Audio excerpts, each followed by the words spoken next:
నందు ప్రియమైన దేవుని బిడ్డలందరికీ శుభాభివందనాలు తెలియజేస్తున్నాను.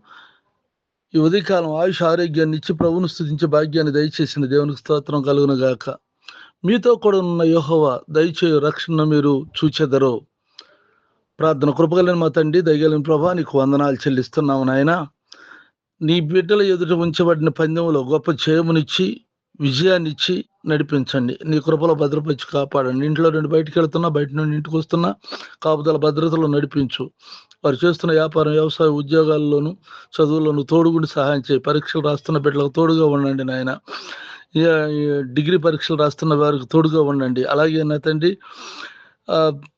ఉద్యోగాలు కావాల్సిన వారికి ఉద్యోగాలు దయచేయండి. సంతానం లేని వారికి సంతానం దయచేయండి. నాతోటి సేవకులైనటువంటి వారు చేస్తున్న పరిచర్యలను దీవించండి. అంతేకాక ఆర్థిక ఇబ్బందులతోనూ అనారోగ్యాలతో బాధపడుతున్న వారికి ఆరోగ్యం ఇచ్చి నెమ్మది శాంతినిచ్చి కాపాడమని యేసుక్రీస్తు పరిశుద్ధ నామములో ప్రార్థిస్తున్నాను తండ్రి. ఆమెన్. తండ్రి అయిన దేవుని దయ, ప్రభువైన యేసుక్రీస్తు వారి కృప, పరిశుద్ధాత్మకు సన్నిధి నిత్యం తోడై ఉండి కృపలో నడిపించును గాక. ఆమెన్.